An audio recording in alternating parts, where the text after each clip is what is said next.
Hola, bienvenidos.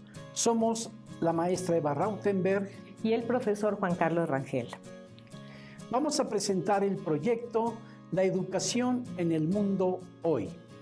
La educación comparada es una rama de la pedagogía que poco se ha abordado en la Universidad Pedagógica Nacional, a pesar de que es un campo de estudio fundamental tanto para comprender el estado en que se encuentra la educación en nuestro país, como para conocer los sentidos, las características, el desarrollo e impacto de los procesos educativos en otras latitudes. Entendemos por educación comparada, siguiendo a Perdomo, 1993, el estudio de los sistemas educativos contemporáneos con vistas a examinar las soluciones aportadas por ellos y problemas compartidos, para diseñar así aquella estrategia que mejor pueda contribuir a la resolución del propio problema, habida cuenta de sus particulares características. Para Le Tan Col, 1991, la educación comparada es la rama del saber que tiene por objeto identificar, analizar y explicar las semejanzas y diferencias entre hechos educativos y o sus relaciones con el entorno político, económico, social y cultural, e investigar las leyes eventuales que los gobiernan en las distintas sociedades y en diferentes momentos de la historia humana. En la Universidad Pedagógica Nacional, a pesar de ser la educación su campo de especialidad, no se identifica proyecto alguno que se ocupe de poner a disposición de la comunidad universitaria información de lo que ocurre con los sistemas educativos en el ámbito mundial. Por ello, la interpretación que se hace de la educación en México no tiene referentes de contraste con los sistemas vigentes en otros países de Latinoamérica y en el resto del planeta. Este proyecto de investigación pretende incidir en el conocimiento y divulgación de este campo de estudio. El proyecto de la educación en el mundo hoy tiene como objetivos: 1. Establecer una primera red de comunicación con las distintas embajadas de países latinoamericanos en esta primera etapa, con el propósito de identificar a expertos que ofrezcan información pertinente y actualizada de los sistemas educativos, en particular de educación básica y formación de profesionales de la educación. Segundo objetivo, poner a disposición de la comunidad universitaria dicha información a través de diversas actividades académicas donde los foros de análisis y discusión estén privilegiados. El objetivo número 3 es recabar, organizar y analizar la información ofrecida a partir de un conjunto de categorías analíticas que permitan la comparación y el contraste de los sistemas educativos. Y por último, cuarto objetivo, publicar los resultados obtenidos. Al final de esta primera etapa de trabajo, se ofrecerá una publicación impresa y digital conformada por las presentaciones de los especialistas, un estudio preliminar y un apartado de discusión de resultados. Los invitamos a seguirnos en este canal, en donde podrán ver las participaciones de los especialistas e integrantes del cuerpo diplomático asignado a nuestro país para hablar sobre los sistemas educativos de sus respectivos países. Gracias por su atención.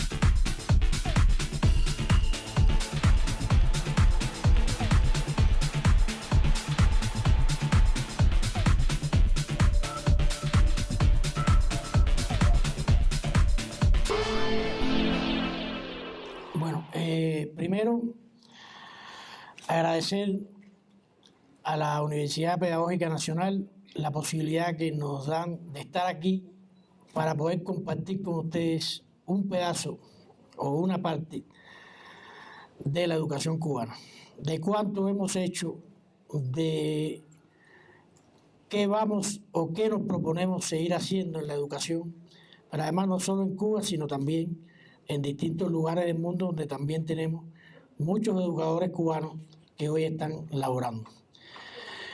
Si el embajador no está acá es porque realmente la cantidad de tareas que hoy tenemos son muchas y un poco estamos dividiéndonos, como quien dice, en las funciones para poder desarrollar.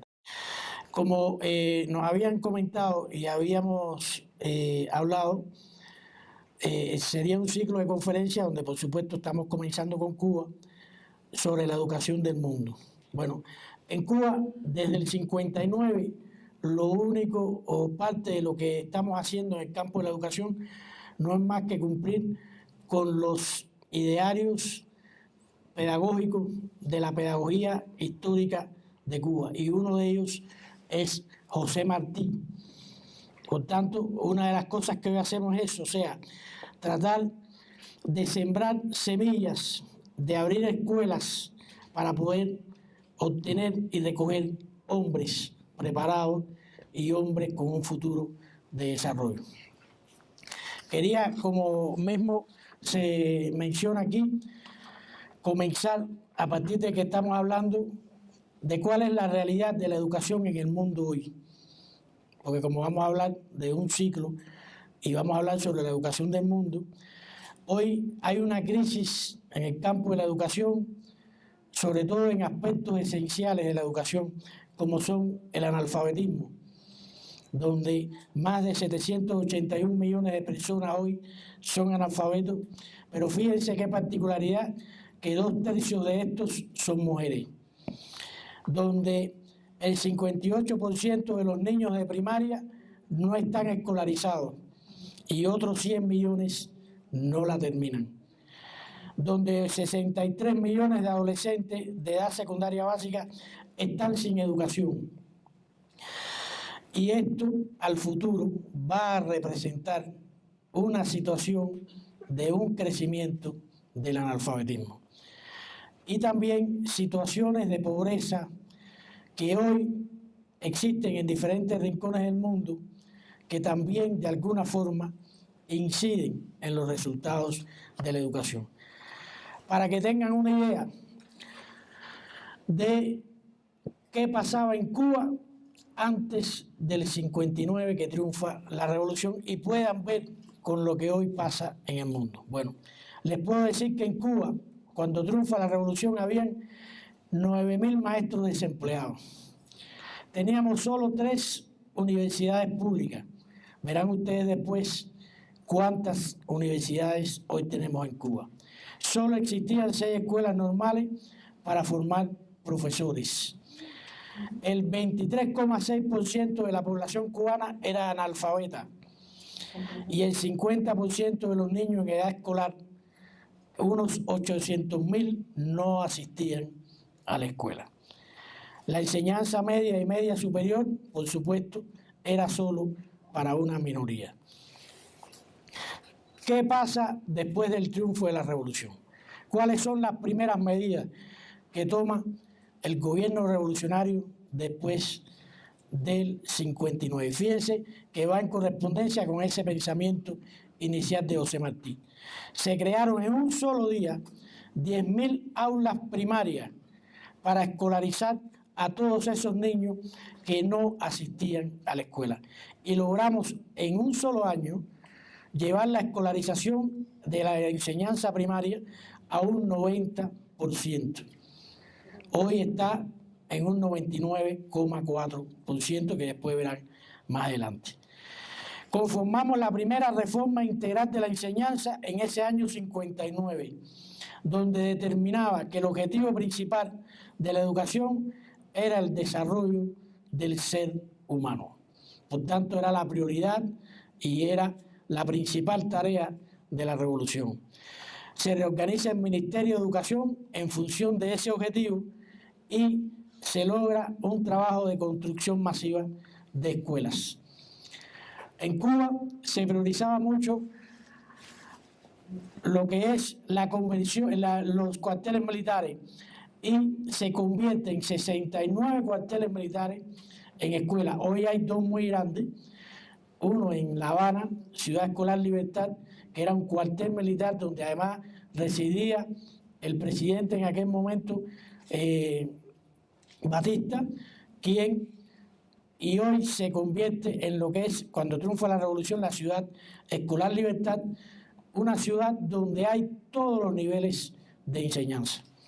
Se desarrolla la educación técnica profesional, que era muy limitada en aquel momento, y se empiezan a tomar las primeras medidas para eliminar el analfabetismo. Llega 1961 y, como ya lo había anunciado Fidel en la ONU, nos propusimos rápidamente, para poder lograr esa sociedad justa y humana, eliminar el analfabetismo. Y en un solo año, solo de esa forma que ahí aparece, de una forma masiva, donde participaron estudiantes. Cuando hablo de estudiantes, ahí participaron estudiantes con 11 y 12 años, que fueron a los distintos rincones del país a alfabetizar a estas personas que todavía no eran analfabetos y no tenían ninguna posibilidad.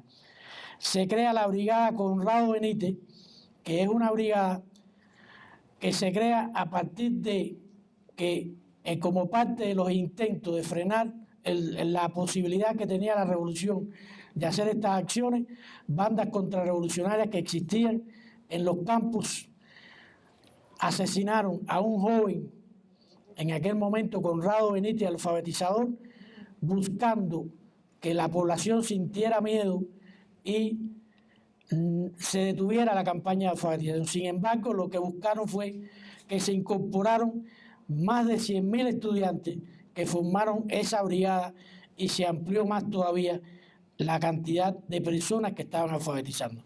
Bueno, en ese año 1961, el 22 de septiembre, la UNESCO declara a Cuba libre de analfabetismo al llegar a un 3,9% de analfabetismo. O sea, disminuimos de un 23,6% a un 3,9%. Algo que cuando Fidel lo planteó en la ONU, muchos pensaron que iba a ser una utopía, y que se concretó ese 22 de diciembre, que hoy además nosotros consideramos como el Día del Educador en Cuba. Hoy disfrutamos de una tasa de analfabetismo de un 0,2%. Pero no nos quedamos ahí. Fidel en el 2003 planteó: no existe justificación alguna para no poner punto final al analfabetismo, e incluso los países de bajo analfabetismo deben considerar suyo el problema, pues mientras existan iletrados en nuestra América, la responsabilidad es de todos, por elemental sentido de fraternidad histórica y porque la solidaridad mueve montañas. Y justamente a raíz de ese planteamiento, y teniendo en cuenta la experiencia que tuvimos en la campaña de alfabetización cubana, creamos un método de alfabetización que se llama Yo Sí Puedo, que hoy se aplica en más de 30 países del mundo y que ha permitido, desde que se concretó en el 2004, alfabetizar ya hoy más de 10 millones de personas en todo el mundo. Se aplica en México, se ha aplicado en diferentes momentos en 14 estados, permitiendo que se alfabeticen más de medio millón de personas, y hoy se continúa trabajando en el municipio de Chimalhuacán, en el Estado de México, donde han llevado el analfabetismo de más de un 7% a un 1,4% que hoy tienen en ese municipio. Pero bueno, ¿qué más hicimos en la etapa del 59 al 70? Bueno, nos dimos a la construcción. Por supuesto, si construimos tantas escuelas, teníamos que entonces formar muchísimos maestros para poder dar cobertura a esa educación que necesitaba el país.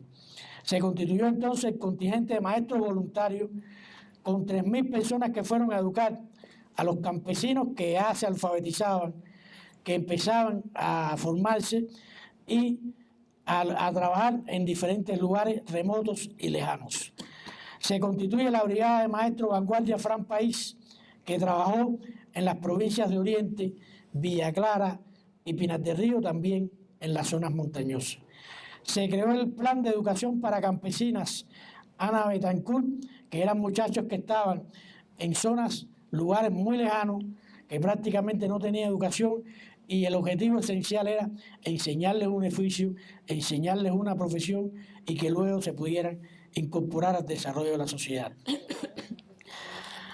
¿Qué más pasó en esa etapa? Bueno, se toma ya la ley de nacionalización de la enseñanza.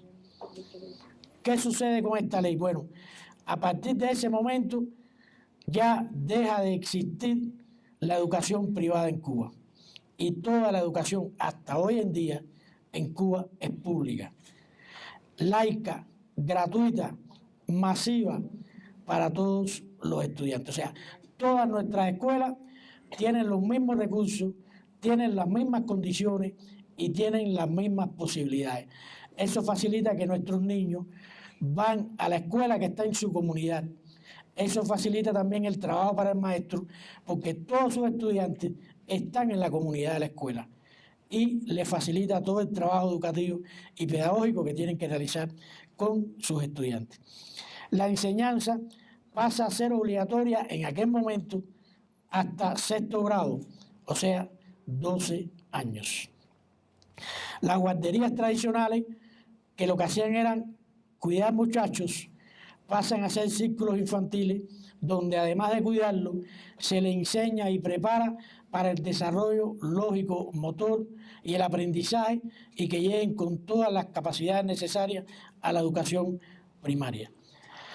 Se crean en aquel momento algo que prácticamente no existía en Cuba, 50 escuelas de educación especial, que era un área donde estábamos muy deficitados y donde hoy Cuba tiene un prestigio internacional en el trabajo de las diferentes discapacidades que tienen nuestros estudiantes. Se crea la enseñanza obrero-campesina, o sea, si habíamos tenido tantas personas adultas que llegan a alfabetizarse, esas personas no se podían ubicar ni colocar en una enseñanza primaria normal, sino se creó la educación de adultos, la enseñanza obrero-campesina, donde estas personas que alfabetizaban se podían desarrollar y ampliar, desarrollar sus estudios primarios, secundarios, y hoy tenemos muy grandes profesionales que antes de la revolución nunca tuvieron la posibilidad ni siquiera de leer y escribir.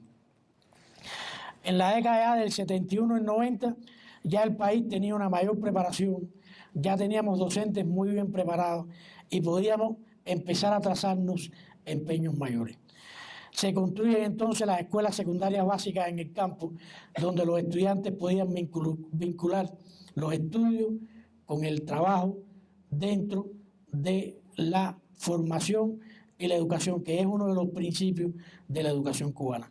Se crea el destacamento pedagógico Manuel Ascunce Domenech para seguir creciendo en la formación de maestros. Y ya en el 1975, cuando ya teníamos grandes profesionales, cuando teníamos ya una educación más fortalecida, entonces se dio el primer perfeccionamiento de planes y programas, donde ya elaboramos nuestros planes de estudio, nuestros programas, de acuerdo a nuestra realidad, de acuerdo a nuestra cultura, a nuestra idiosincrasia y a lo que realmente nosotros necesitábamos como verdaderos cubanos.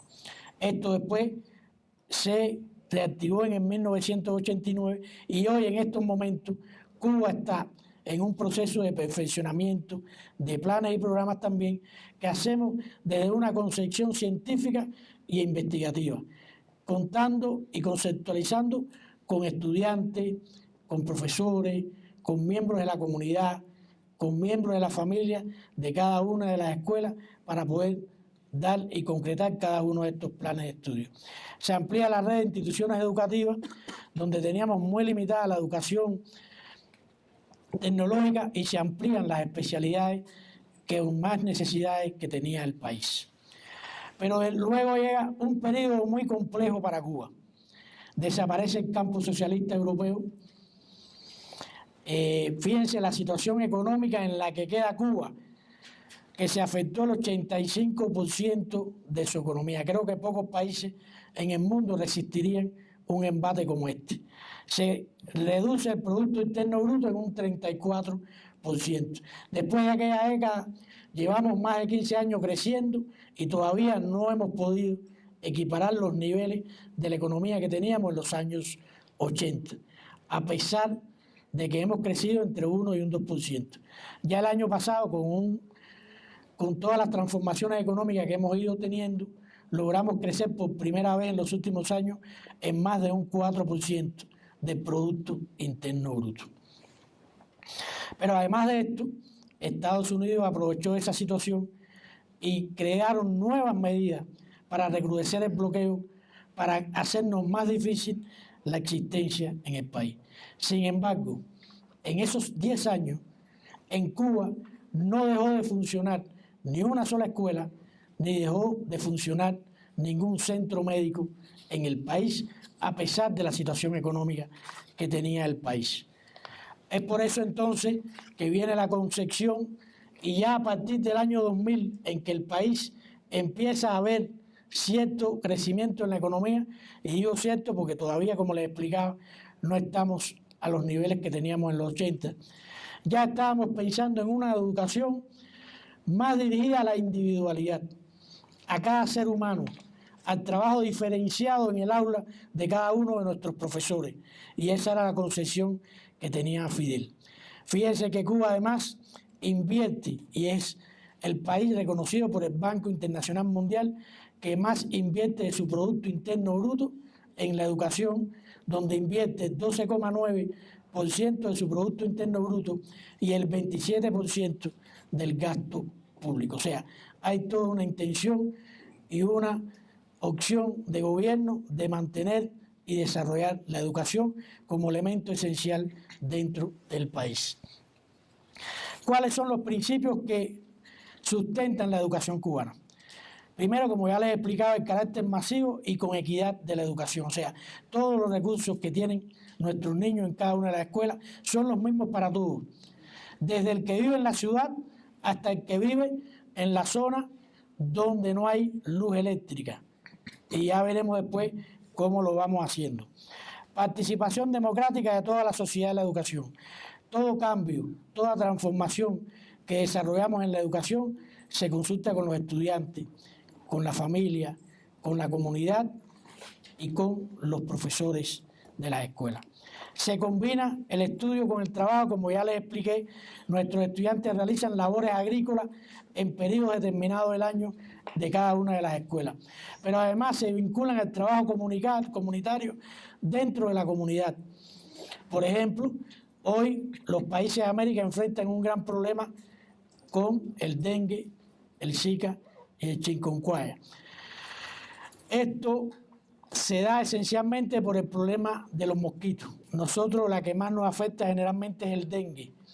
Sin embargo, nuestros estudiantes de la escuela primaria y secundaria son los que hacen los estudios focales en las comunidades de sus escuelas, visitan las casas y son los que tratan de que se elimine lo más posible cualquier criadero de mosquitos que permita desarrollar esto.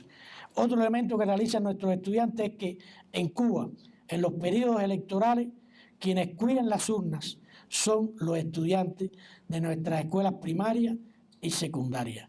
Son los responsables de cuidar y garantizar la seguridad de cada una de las urnas en nuestros procesos electorales. El trabajo por la atención diferenciada e integración escolar, que después les voy a explicar cómo lo vamos haciendo. Y hoy nuestra educación es obligatoria ya no hasta el 6º grado, sino hasta el 9º grado. O sea, ningún niño nuestro, ningún muchacho nuestro puede trabajar en Cuba si no ha terminado la secundaria básica al menos. La edad mínima para trabajar es los 17 años y mientras tanto los estudiantes tienen que estar obligatoriamente en las escuelas estudiando y preparándose. Y es gratuita en todos los niveles. ¿Qué factores inciden hoy en la calidad educativa cubana? Bueno, la superación permanente de nuestros docentes. Hoy, dentro de la propia planificación que se realiza, nuestros docentes tienen derecho, como mínimo a 8 horas semanales de superación en las universidades pedagógicas o en las carreras o facultades pedagógicas de las diferentes universidades que tenemos en el país. Quiere decir esto que nuestros profesores tienen la posibilidad, durante la organización escolar que se desarrolla en la semana, de disfrutar de 8 horas de superación y preparación para su desarrollo profesional. El perfeccionamiento de la dirección que permite a los directores nuestros de escuela también controlar y desarrollar el proceso docente de nuestras escuelas. El papel de la familia y los consejos de escuela que están conformados por los padres de familia de nuestros estudiantes y que son los que determinan el programa de habilidades que se deben desarrollar en los diferentes momentos de las reuniones que se hacen con los padres de familia en cada una de nuestras escuelas. Tratar de crear un clima favorable dentro de cada escuela, un proceso que nosotros llamamos entrega pedagógica, que qué cosa es. Al terminar cada grado, el profesor que concluye con sus estudiantes tiene que hacer una entrega al profesor que va a recibir a los estudiantes en el próximo grado, donde le tiene que hablar no solo de cómo está el niño en matemáticas, en español, en historia o en cada disciplina, sino también cómo se comporta ese niño, cómo se relaciona en el grupo, cómo se relaciona en la comunidad, cómo contribuyen sus padres de familia a esa formación y a ese desarrollo de ese niño. O sea, es una entrega totalmente integral. Y además de esto, se hace cuando el niño pasa de nivel de primaria a secundaria, también el profesor de esa primaria tiene que entregar sus estudiantes a la secundaria básica. Porque como le explicaba, la educación es gratuita, obligatoria, y si ese estudiante no se incorpora a la secundaria básica, entonces la escuela tiene que ir a buscar a ese estudiante, a la comunidad, para que se incorpore a la escuela. Y bueno, una atención esmerada a la educación preescolar como elemento esencial para luego la formación del niño en cada una de las escuelas. ¿Qué programas hemos ido desarrollando a partir del 2000 que ya el país empieza a ver una significación? Bueno, como les explicaba, las condiciones eran las mismas en cualquier lugar del país. Por tanto, una de las tareas que se dio la revolución es que todas nuestras escuelas tenían que estar electrificadas, aunque no existiera corriente en una comunidad. Quiere decir que estas escuelas que están en un centro comunitario, en una comunidad donde no hay corriente, entonces el Estado destinó paneles solares para que esa escuela también pueda utilizar los mismos recursos que las escuelas que están en la ciudad y esos niños tengan las mismas posibilidades que los niños que hoy están en la ciudad. Utilizamos 2 canales educativos que no solo ofrecen programas educativos, sino también imparten clases de las diferentes asignaturas. Todos nuestros docentes conocen la programación de esos canales educativos y cuando sienten la necesidad pueden utilizar de esta programación también para la formación y desarrollo de los niños. Una amplia posibilidad de la enseñanza de la computación. Hoy utilizamos software educativo en todos los niveles de enseñanza, con una programación y un diseño desde cada una de las disciplinas. Un programa editorial Libertad que permite tener actualizadas todas las bibliotecas de nuestros centros escolares. Universidad para Todos, que son cursos que oferta la televisión para aquel adulto mayor o persona que está en la casa, también puede disfrutar de estos cursos y pasarlo y garantizar su aprendizaje. Mesas redondas y tribunas abiertas donde se ofrecen también cursos de interés de la cultura general, del deporte, de idiomas también, para aquellos que tengan ese interés. Tenemos una cobertura de profesores con un mayor de un 95%. Todas estas opciones y situaciones que hoy se dan y que desarrollamos en la educación hace que cada día tengamos que formar muchos más profesores para completar esa cobertura que hoy todavía necesitamos. Hemos creado o hemos reactivado también el incremento de la formación de maestros primarios con escuelas de formadoras de maestros de un nivel medio superior. hemos recuperado esa concepción de escuela normal que teníamos y hoy disponemos de 23 escuelas de esta formación, donde los estudiantes al terminar 4 años de estudio se incorporan ya a una primaria como docente y luego tienen la posibilidad de incorporarse a la universidad pedagógica para complementar su formación pedagógica.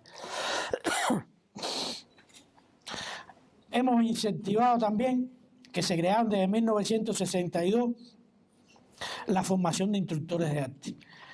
Esto es una escuela que hoy permite que tengamos en cada escuela al menos 2 instructores de arte que son especialistas en las artes pero su función no es ser artista, sino formar y desarrollar las diferentes implementaciones artísticas dentro de las escuelas donde ellos están y además de impartir la docencia de la educación artística en cada una de nuestras escuelas. Estamos en un proceso de construcción y reparación de escuelas que se deterioraron mucho durante el periodo de los años 90 y que hoy poco a poco se van recuperando. Ha ido mejorando la alimentación de los centros. Después verán que nuestra educación toda es de horario completo. O sea, nuestros estudiantes llegan a la escuela 7:30, 8 de la mañana y no regresan a la casa hasta las 4:30 de la tarde.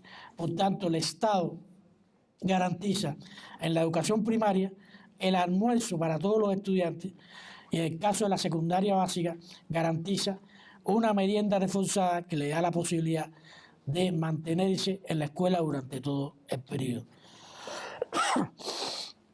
La universalización de la educación superior que nos permite acercar la universidad a la comunidad, a los centros y que también el adulto mayor pueda tener la posibilidad de realizar los diferentes cursos que la universidad ofrece.